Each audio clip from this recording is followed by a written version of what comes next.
जादुई nail polish की खेती। रामपुर गांव में सीमा नाम की एक औरत रहती थी। उसकी दो बेटियां थी, एक का नाम मोनी और दूसरे का नाम रेनू था। सीमा के पति का देहांत बहुत पहले ही हो चुका था और अब वो अपनी बेटियों की परवरिश खुद ही किया करती थी।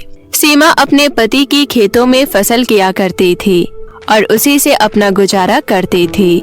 सीमा की दोनों बेटियां बहुत छोटी छोटी थी, इस वजह से वो अपनी माँ की कोई भी मदद नहीं कर पाती थी। पर रेनू हमेशा अपनी बेटियों की परवरिश बहुत अच्छे से करती थी। वो कभी भी अपनी बेटियों को किसी भी चीज की कमी नहीं होने देती थी। एक दिन की बात है, सीमा अपनी बेटियों के साथ खेतों में काम कर रही होती है।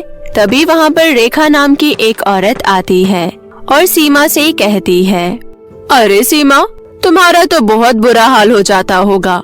एक तो ऊपर से पति का भी देहांत हो गया है और अब तुम्हें ही अपनी दोनों बेटियों की परवरिश खुद ही करनी पड़ती है।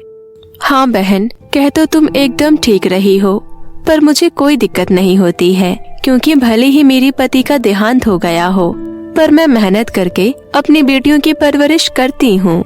हाँ, ये तो हर किसी को पता है कि तुम अपनी बेटियों की परवरिश बहुत अच्छे तरीके से करती हो और इसलिए सभी गांव वाले तुम्हारी तारीफ भी करते हैं।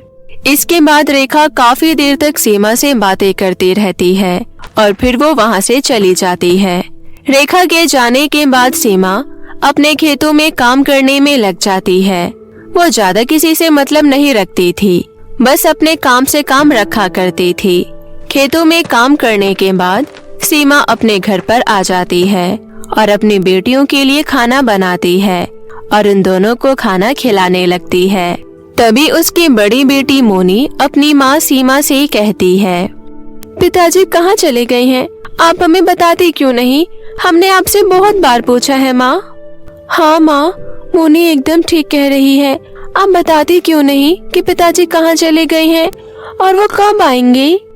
उन दोनों की बातें सुनकर सीमा की आंखों में आंसू आ जाते हैं और वो अपनी दोनों बेटियों से कहती है, इसका जवाब मैं तुम्हें बहुत जल्दी दे दूंगी, जब तुम लोग बड़े हो जाओगी।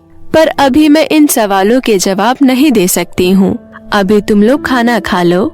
इसके बाद वो लोग खाना खाने लगते हैं। खाना खाने के बाद वो अपने दोनों बेटियों को सुला देती है। अपनी दोनों बेटियों के सो जाने के बाद सीमा अपने आप से कहती है, काश मैं अपनी बेटियों को बता पाती कि अब उनके पिताजी इस दुनिया में नहीं हैं, पर मैं किस मुंह से अपनी बेटियों को बताऊंगी कि उनके पिता अब इस दुनिया में नहीं है? मुझे तो कुछ भी समझ में नहीं आ रहा है। इसके बाद सीमा भी सो जाती है। धीरे धीरे समय बीतता जाता है और समय के साथ सीमा की दोनों बेटियां बड़ी होने लगती है। एक दिन की बात है, सीमा अपने खेतों में फसल करने की सोचती है, पर उसे समझ में ही नहीं आता है कि वो क्या करे और फसल करने के लिए भी उसके पास रुपए भी नहीं होते हैं। इसलिए वो काफी ज्यादा दुखी हो जाती है। तभी उसके पास उसकी बेटी रेनू आती है और अपनी माँ से कहती है, क्या हुआ माँ, आप इतनी उदास क्यों लग रही हो? क्या बताऊँ तुम्हें, फसलों को करने के लिए हमारे पास रुपए ही नहीं है, इसलिए मैं थोड़ी उदास हूँ। बस इतनी सी बात है, आप चिंता मत कीजिए, हम लोग रुपए का इंतजाम कर लेंगे। कहाँ से कर लोगे रुपयों का इंतजाम? रुपए पेड़ पर नहीं लगते हैं, जो इंतजाम हो जाएगा। अब तो भगवान ही हमारी मदद कर सकते हैं। इसके बाद सीमा अपनी दोनों बेटियों के साथ घर पर आ जाती है और सीमा और उसकी दोनों बेटियां सो जाती है। अगले दिन सीमा अपनी बेटियों के साथ अपने खेत में जाती है तो हैरान रह जाती है, क्योंकि उसके खेतों में जादुई नेल पॉलिश की खेती थी। ये देखकर सीमा की बेटियां भी बहुत ज्यादा हैरान हो जाती है। सीमा अपनी बेटियों से कहती है, ये हमारे खेत में जादुई नेल पॉलिश की खेती कहाँ से आ गई? हमें भी नहीं पता माँ कि हमारे खेत में नेल पॉलिश की खेती कहाँ से आ गई। हाँ माँ, मेरी भी कुछ समझ में नहीं आ रहा है। कल तक तो हमारे खेतों में कुछ भी नहीं था, फिर आज ये नेल पॉलिश की खेती कहाँ से आ गई? इस पर सीमा खुश होकर कहती है, लगता है भगवान ने हमारी सुन ली और उन्होंने ही हमारे खेतों में नेल पॉलिश की खेती की है। आप ठीक कह रही हो माँ, क्योंकि ये कोई इंसान तो कर ही नहीं सकता है।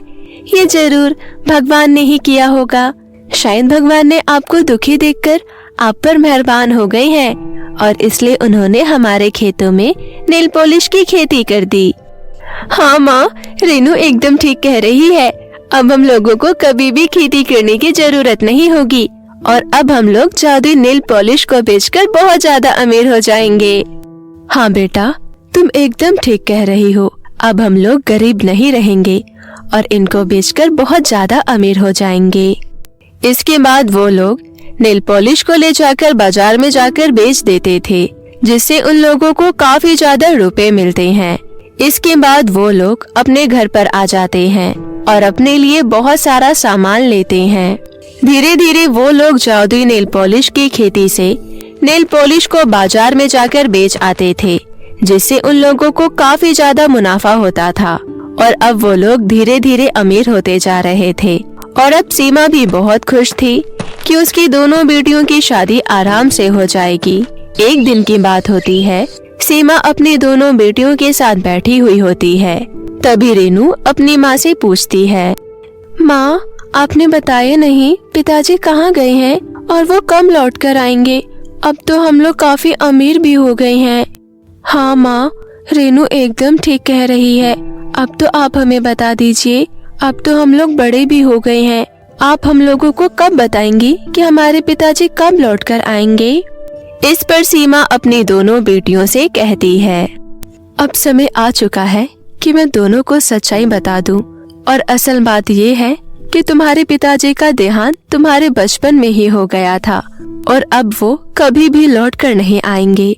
मैंने ये बात तुम लोगों को पहले इसलिए नहीं बताई क्योंकि तब तुम लोग बहुत छोटे थे। ये सुनकर सीमा की दोनों बेटियों की आंखों में आंसू आ जाते हैं और रेनू अपनी माँ से कहती है, इसका मतलब बचपन से आप ही हमें अकेले पाल रही थी। शायद इसलिए भगवान ने आपकी मेहनत का फल आपको दिया है। हाँ माँ, रेनू एकदम ठीक कह रही है। इसलिए भगवान ने हमारे खेतों में जादुई नेल पॉलिश की खेती की, जिससे आपको अब ज्यादा मेहनत नहीं करनी पड़ेगी। ये सुनकर सीमा अपनी दोनों बेटियों को गले से लगा लेती है और अब वो लोग बहुत ही खुश रहते हैं और अब वो बहुत ज्यादा अमीर हो गए थे।